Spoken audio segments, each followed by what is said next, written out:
Hello students, welcome back to my YouTube channel आंसू hack math. आज हम अपने क्लास 9th मैथ का यूनिट 1 जो कि हमारा नंबर सिस्टम्स है उसका एक्सरसाइज 1.5 करेंगे इस वीडियो में। ठीक है, इसकी जो पहले की एक्सरसाइज है सारी 1.4 तक हमने कर लिए कवर, इसमें हम 1.5 कवर करेंगे। ठीक है, तो पहला पार्ट हमें क्या करना है, फाइंड करना है इन जो भी हमारे पास 3 पार्ट है इस एक्सरसाइज में। ठीक है, और इसमें इन तीनों पार्ट में हमें क्या एक हमने लॉस पढ़ा था ना इंट्रोडक्शन वीडियो में, उसी का यूज़ होगा इसमें। ठीक है, तो इंट्रोडक्शन वीडियो बहुत इंपॉर्टेंट है। अगर आपने इस चैप्टर की नहीं देखी तो मैंने लिंक डिस्क्रिप्शन बॉक्स में दे रखा है, इस चैप्टर का प्लेलिस्ट है, उसमें आप जाके देख सकते हैं इस चैप्टर का इंट्रोडक्शन। ठीक है, इंट्रोडक्शन देख लोगे तो आपको सारी एक्सरसाइज इजीली समझ में आ जाएगी। तो देखो, पहला पार्ट में क्या करना है, हमें इसको सोल्व करना है। ठीक है, तो इसको सोल्व करने का तरीका क्या होता है, पहले तो ये देख लो 1/2 है ना, जो नीचे डिनोमिनेटर में पावर जो पावर होती है, जो पावर अगर फ्रैक्शन में हो और उसके डिनोमिनेटर में जो नंबर हो उसको हटाना होता है। ठीक है, उसको हमें होल नंबर में लाना होता है ताकि हमारा जो हम किसी का भी स्क्वायर निकाल सके या क्यूब निकाल सके। ठीक है, इजीली निकाल सकते हैं तब।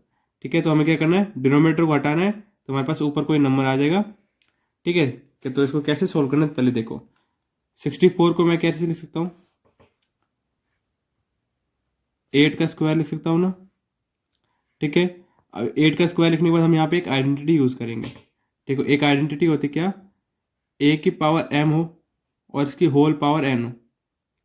ठीक है, कोई नंबर है उसकी पावर m थी, ठीक है, और उसकी पूरे की पावर n है पावर में। ठीक है, n तो अगर किसी के पावर के ऊपर पावर हो तो वो जो दोनों पावर होते क्या होती है आपस में मल्टीप्लाई में आ जाती है, जैसे m मल्टीप्लाई n हो जाती है ऐसे। ठीक है, तो इसी आइडेंटिटी का यूज होगा इन तीनों में। देखो 64 को मैं कैसे लिख सकता हूँ, 8 का स्क्वायर लिख सकता हूँ ना। क्यों, 8 का स्क्वायर किसके इक्वल होता है, हमारा 64 के इक्वल होता है, तो ये 64 के इक्वल आ गया। अब इसकी पावर क्या है 1/2, तो इस पूरे के पावर भी क्या हो जाएगी 1/2 हो गई। अब मैंने क्या कहा था, अगर किसी नंबर के पावर हो और उसके पूरे ऊपर फिर से पावर आ जाए तो वो दोनों पावर आपस में क्या होती है, मल्टीप्लाई हो जाती है। तो कर देते हैं मल्टीप्लाई, 8 की पावर 2 मल्टीप्लाई 1/2।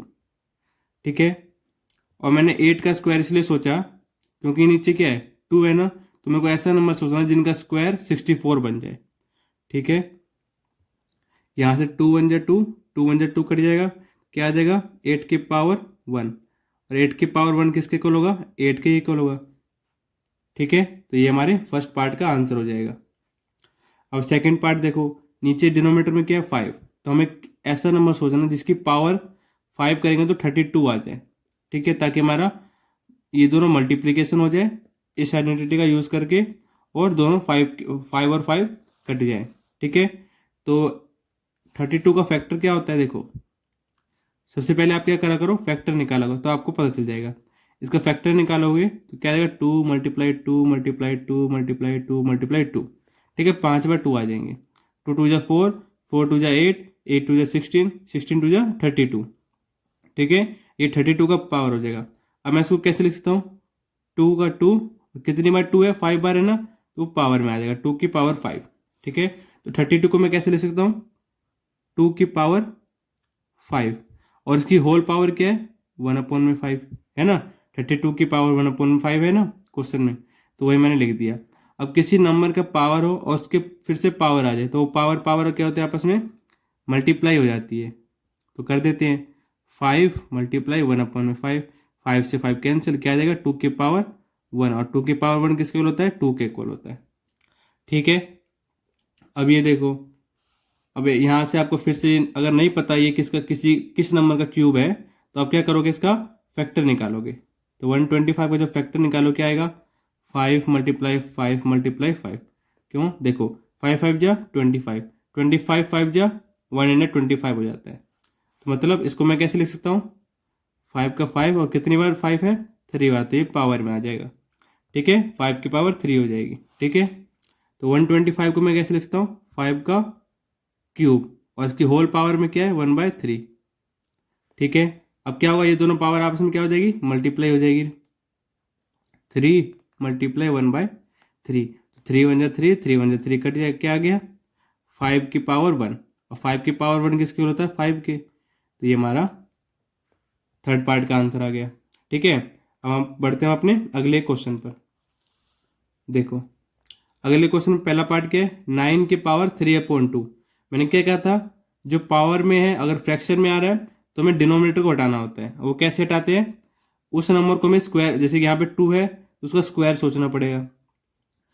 इस क्वेश्चन में क्या है, डिनोमिनेटर में 5 है तो ऐसा नंबर सोचना होगा जिसका पावर 5 करने पे ये 32 आ जाए। ऐसे ही अगर यहाँ पे 4 है तो ऐसा नंबर सोचना पड़ेगा जिसका पावर करने पे 16 है, लेकिन कितना पावर करेंगे, 4 पावर करने पे 16 आना चाहिए। ठीक है ना, जितना डिनोमिनेटर होता है उतना पावर में किसी नंबर का होना चाहिए और उतना ही नंबर, तब उसका पावर करे सोल्व करेंगे तो उतना नंबर आ जाना चाहिए। जैसे कि पहला क्वेश्चन देखो, आपको समझ में आ जाएगा। फिर 9 की पावर क्या है, 3/2। डिनोमिनेटर में कितना है, 2। मतलब हमें एक ऐसा नंबर सोचना है जिनका स्क्वायर करने पे हमारा 9 आ जाए। वो नंबर क्या होता है, 3 का स्क्वायर कितना होता है, 9 होता है ना। तो 9 को मैं क्या ले सकता हूँ, 3 का स्क्वायर। ठीक है, और इसकी होल पावर क्या है, 3/2। ठीक है, तो पावर और पावर आपस में क्या हो जाती है, मल्टीप्लाई। कौन सी आइडेंटिटी का यूज करके, इस वाली आइडेंटिटी का यूज करके। ठीक है, तो कर देते हैं सोल्व। 3 की पावर 2 मल्टीप्लाई में क्या है, 3/2। तो 2 1 जा 2, 2 1 जा 2 कट जाएगा, क्या आएगा, 3 की पावर 3 आ जाएगी। ठीक है, और 3 की पावर 3 कितनी होती है, मतलब 3 को 3 बार मल्टीप्लाई करो, कितना आएगा, 27। ठीक है, ये हमारे पहले पार्ट का आंसर हो जाएगा। अब देखो अगला पार्ट। अगले पार्ट में क्या सोच रहे हैं हमें, डिनोमीटर में क्या है, 5 है ना, पावर में, पावर के डिनोमीटर में क्या है, 5 है। तो हमें एक ऐसा नंबर सोचना है जिनका पावर 5 करने पे 32 आ जाए। वो क्या होता है, अभी हमने देखा था 2 की पावर 5 करने पे 32 आता है। तो क्या आ जाएगा, 32 किसके इक्वल आ जाएगा, 2 की पावर 5 के इक्वल आ जाएगा। और ठीक है, ये किसके, और इसकी पावर क्या है, 2/5। और पावर पावर आपस में क्या होती है, मल्टीप्लाई हो जाती है। तो कर देते हैं, 2 की पावर 5 मल्टीप्लाई में 2/5, 5 से 5 कट गया, क्या आ गया, 2 का स्क्वायर आ गया। 2 बचा ना बस, 5 और 5 तो कट गया। 2 का स्क्वायर कितना होता है, 4। तो ये हमारा सेकेंड पार्ट का आंसर हो जाएगा। ठीक है, 4 आ जाएगा सेकेंड पार्ट का। थर्ड पार्ट देखो, 16 की पावर 3/4। पावर में क्या है, फ्रैक्शन है, तो फ्रैक्शन में क्या देखना होता है, डिनोमीटर देखना है। 4 है ना डिनोमीटर, तो हमें अब एक ऐसा नंबर सोचना है जिसकी पावर 4 करेंगे, जितना डिनोमीटर में होता है ना उतना ही पावर करना होता है। ठीक है, तो 4 है तो एक ऐसा नंबर सोचना है जिनका पावर 4 करने पे हमारा 16 आ जाए। तो वो नंबर क्या होता है, 2 होता है। देखो 2 की पावर कितनी करनी है, 4 करनी है ना, जितना डिनोमीटर में कर दोगे तो कितना आएगा, 2 की पावर 4 किसके इक्वल है, देखो 2 की पावर का 4 का मतलब 2 को 4 बार मल्टीप्लाई करो, करते हैं। ठीक है, 2 2 जा 4, 4 2 जा 8, 8 2 जा 16 आ गया ना 16। 2 की पावर 4 करने पे तुम क्या लिखेंगे, 16 किसके इक्वल है, 2 की पावर 4 के इक्वल है। और 16 की पावर क्या है, 3 की पावर 3/4। और दोनों पावर में, दोनों पावर क्या हो जाएगी, आपस में मल्टीप्लाई हो जाएगी। 2 की पावर 4 मल्टीप्लाई 3/4, 4 से 4 कट गया, क्या आ गया, 2 की पावर क्यूब आ गई। और 2 की पावर क्यूब किसके इक्वल होती है, 8 की, क्योंकि 2 को 3 बार मल्टीप्लाई करेंगे तो 8 ही आता है। ठीक है, तो ये हमारे थर्ड पार्ट का भी आंसर निकल गया। ठीक है, अब देखो फोर्थ पार्ट। अभी हमने देखा था ना, देखो पहले तो फ्रैक्शन में जो मतलब पावर में जो फ्रैक्शन है उसको देखो, कितना है, -1/3। माइनस को भी मत देखो, माइनस को मैं बाद में बताऊंगा क्या होता है। देखो माइनस से क्या करेंगे हम। अभी डिनोमीटर में देखो कितना है, 3 है। तो हमें एक ऐसा नंबर सोचना है जिनका क्यूब करने पे, मतलब जिसकी पावर 3 करने पे 125 आ जाए। तो ऐसा कौन सा नंबर होता है, 5 होता है ना, 5 का पावर 3 कितना होता है, 125। अभी हमने देखा था ऊपर। तो 125 को मैं कैसे लिख सकता हूँ, 5 की पावर 3, और इसकी होल पावर क्या है, माइनस में 1/3। अब ये दोनों पावर क्या हो जाएगी, आपस में मल्टीप्लाई हो जाएगी। 5 की पावर 3 मल्टीप्लाई -1/3, 3 से 3 कट गया, क्या आ गया आंसर, 5 की पावर -1। और अगर 5 की पावर -1 होती है तो हम इसको कैसे लिखते हैं, 1/5 की पावर 1। और 5 की पावर 1 किसके होती है, 5 के इक्वल ही हो जाती है ना। तो अगर 5 का इन्वर्स आ रहा है तो उसको मैं कैसे लिखता हूँ, 1/5। ये हमारी एक आइडेंटिटी होती है। देखो अगर कोई नंबर है, जैसे एक नंबर है, उसकी पावर -1 है, उसको मैं कैसे लिखता हूँ, 1/a की पावर 1, मतलब a बन जाएगा। अगर कोई नंबर a की पावर -3 है, इसको मैं कैसे लिखता हूँ, 1/a लिखेंगे और जो पावर है वो क्या हो जाएगा, प्लस में हो जाएगा, a का क्यूब। ठीक है, ये हमारा इसका आंसर हो जाएगा। अगर मान लो यहाँ पे होगा 6, ए की पावर माइनस में 6 हुआ, इसको कैसे लिखेंगे, 1 में ए की पावर प्लस में 6 हो जाएगा। ठीक है ना, समझ में आ गया। जो पावर माइनस में 6 है, अपोन में करने के बाद वो पावर प्लस में 6 हो जाता है। ठीक है, नेगेटिव पावर को हम अगर डिनोमिनेटर में ले जाएं तो वो प्लस का 6 हो जाता है। ठीक है ना, तो यहाँ पे हमारा ये फोर्थ पार्ट का भी आंसर आ गया। अब बढ़ते हम अपने अगले क्वेश्चन पे, थर्ड क्वेश्चन पर। ठीक है, हमारा थर्ड क्वेश्चन में क्या करना है, हमें यहाँ पे भी हमें वही लॉज का अप्लाई करना है और इनको सोल्व करना है। देखो पहले पार्ट में क्या है, 2 की पावर 2/3 मल्टीप्लाई 2 की पावर 1/5। यहाँ पे देखो कौन सी आइडेंटिटी यूज होगी। यहाँ पे दोनों में बेस सेम है ना, पावर अलग है। ठीक है, नीचे क्या होता है, बेस होता है, इनको हम बेस कहते हैं, और बेस के ऊपर क्या होता है, पावर होता है एक। ठीक है, दोनों में देखो क्या है, बेस सेम है ना, दोनों में बेस क्या है, 2 है, पावर अलग अलग है। यहाँ पे 2/3 है, यहाँ पे 1/5 है। अगर बेस सेम हो मतलब ए की पावर m मल्टीप्लाई हो रही हो ए की पावर n के साथ, मतलब बेस सेम हो, पावर अलग हो और मल्टीप्लाई हो रही हो, तो क्या होता है, बेस को एक बार लिख दो और पावर क्या होती है आपस में प्लस हो जाती है। ठीक है, ये वाली आइडेंटिटी का हम यूज करेंगे। ठीक है, इसमें तो देखो 2 को एक बार लिख लो, लिख लिया, अब पावर क्या हो जाएंगे आपस में प्लस हो जाएंगे, 2/3 प्लस 1/5। ठीक है, अब इक्वल टू में 2 की पावर कितनी है, 2/3 प्लस 1/5। अब इनका एल्शियम लो, 3 और 5 का एल्शियम कितना आता है, 15। ठीक है, अब 3 5 जा 15 डिवाइड करोगे तो कितना आएगा, 5 आएगा। अब 5 को ऊपर 2 के साथ मल्टीप्लाई करो, 5 2 जा 10 प्लस का प्लस। अब 5 को 15 से डिवाइड करो कितना आएगा, 3 आएगा। अब उसी 3 को ऊपर 1 से मल्टीप्लाई कर दो, कितना आ जाएगा, 3 1 जा 3। ठीक है, इक्वल टू में 2 की पावर 10 प्लस 3 13, अपॉन में कितना है 15। ठीक है, तो ये हमारे पहले पार्ट का आंसर हो जाएगा। ठीक है, अब देखो अगला पार्ट, इसमें कौन सी आइडेंटिटी लगेगी, यहाँ पे मैं लिख देता हूँ। अगर a अपॉन में b हो और उसकी पावर कोई m हो, तो उसको हम कैसे लिखते हैं, a की पावर m अपॉन में b की पावर m। जो पावर होता है एक बार a के साथ चला जाता है और एक बार b के साथ, दोनों के साथ चला जाता है। ठीक है, तो इस क्वेश्चन में हमारा ये आइडेंटिटी यूज होगा और एक ये आइडेंटिटी यूज होगा। पहले ये वाला करेंगे फिर बाद में इसका यूज होगा।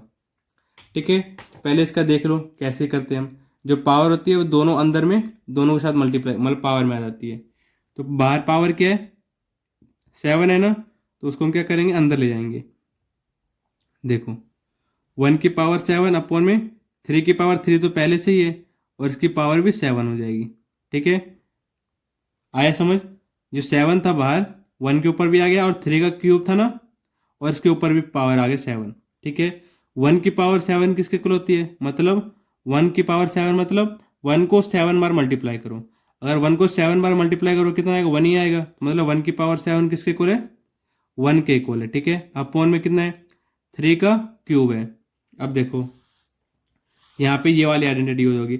अगर a की पावर m है और उसकी होल पावर n है ना, 3 की पावर 3 है और इसकी होल पावर क्या है 7, जो बाद में आई मल्टीप्लाई होके ऊपर से है ना, इसके ऊपर पावर आई, तो वो दोनों पावर क्या हो जाएंगे, आपस में मल्टीप्लाई हो जाएंगी। ठीक है, इस आइडेंटिटी से तो कर दो, 3 का 3 पावर क्या है 3 और 7 मल्टीप्लाई करो, 3 7 जा 21। ठीक है, अब मेरे को इसको फ्रैक्शन में नहीं रखना, इसको फ्रैक्शन से हटाना है। तो कैसे हटाएंगे, मैंने अभी बताया था।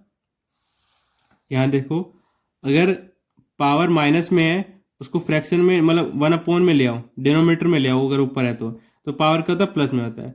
अगर इसी का उल्टा करोगे तो इसको ऊपर ले जाओ तो पावर क्या हो जाएगी, माइनस में हो जाएगी। यहाँ पे क्या पावर प्लस में है तो इसको मैं ऊपर ले जाऊँ तो क्या हो जाएगा, पावर माइनस में हो जाएगा। ठीक है, 3 की पावर माइनस में 21 आ जाएगा। तो ये हमारे सेकेंड पार्ट का आंसर हो जाएगा। ठीक है, 3 की पावर माइनस में 21। अब देखो अगला क्वेश्चन, यहाँ पे कौन सा आइडेंटिटी यूज करेंगे। देखो अगर a की पावर m हो अपॉन में a की पावर n हो, ठीक है, बेस सेम हो पावर अलग हो और डिवाइड में हो, तो क्या होती है, डिवाइड केस में बेस वही रहेगा और पावर क्या देंगे, माइनस हो जाएगी, m माइनस n। मल्टीप्लाई में प्लस हो जाती है और डिवाइड में माइनस हो जाती है पावर आपस में। तो कर देते हैं हम। 11 की पावर हाफ है, 11 की पावर 1/4 है। बेस तो सेम है लेकिन पावर अलग है और डिवाइड भी है। तो क्या करेंगे, जो हमने अभी आइडेंटिटी लिखी तो उसी का यूज़ करेंगे। बेस को लिखेंगे और पावर को आपस में मल्टीप्लाई कर देंगे, तो 1/2 माइनस 1/4 हो जाएगा। पावर आपस में क्या होगी, सब्ट्रैक्ट होगी। अब देखो 11 की पावर 11, अब इनका एलसीएम लो, 2 और 4 का एलसीएम कितना आएगा, 4। 2 को 4 से डिवाइड करो कितना आया, 2 आया। अब उसको 1 से मल्टीप्लाई करो, 2 1 जा 2, माइनस का माइनस। 4 को 4 से डिवाइड करो कितना आया, 1। अब उसी नंबर को उसके न्यूमरेटर से मल्टीप्लाई करो, 1 1 जा 1। 11 की पावर 2 में से 1 गया 1, पावर में और डिनोमीटर में क्या है 4, तो 1/4। तो ये हमारा क्या हो जाएगा, थर्ड पार्ट का आंसर आ जाएगा। ठीक है। अब फोर्थ पार्ट देखो, इसमें क्या करेंगे, देखो यहाँ देखना, अगर इस बार बेस अलग हो, अगर ए की पावर एम हो, ठीक है, मल्टीप्लाई बी की पावर एन हो, एम हो सॉरी, ठीक है, बेस अलग हो पावर सेम हो, तो क्या होता है, पावर एक ही बार होता है और बेस के आपस में मल्टीप्लाई है ना, तो मल्टीप्लाई लिख देते हैं ऐसे, मतलब बेस मल्टीप्लाई हो जाएगा और पावर एक बार आ जाएगा कॉमन। ठीक है, ऐसे याद कर सकते हो आप। अगर ऐसा केस हो, अगर पावर सेम हो बेस अलग हो, तो बेस आपस में मल्टीप्लाई होता है और पावर उसके ऊपर आ जाता है। ठीक है, तो यहाँ पे वही केस है, 7 है यहाँ पे बेस और यहाँ पे बेस क्या 8 है, मतलब बेस अलग है, पावर क्या यहाँ पे 1/2, यहाँ पे भी 1/2, पावर सेम है। तो अभी जो हमने बताया था ना, बेस आपस में क्या हो जाती है, मल्टीप्लाई हो जाती है और पावर ऊपर जितनी है उतनी आ जाती है, कॉमन पावर है ना दोनों में, तो वही पावर लिख देंगे हम। 7 8 जा 56, 56 की पावर कितनी है, 1/2। ठीक है, और यही हमारे इस फोर्थ पार्ट का भी आंसर हो जाएगा। ठीक है, आशा करता हूँ आपको सारे क्वेश्चन समझ में आए होंगे। अगर कोई डाउट रह गया हो तो आप बेझिझक हमें कमेंट सेक्शन में पूछ सकते हैं, मैं उस डाउट को आपको ज़रूर सोल्व करूँगा। और यहाँ पे जो हमारी एक्सरसाइज है 1.5 यहाँ पे ख़त्म होती है और इसी के साथ हमारा चैप्टर 1 भी ख़त्म होता है। अब अगली वीडियो में हम चैप्टर 2 के साथ मिलेंगे इंट्रोडक्शन में। ठीक है, और तब तक के लिए take care and thanks for watching.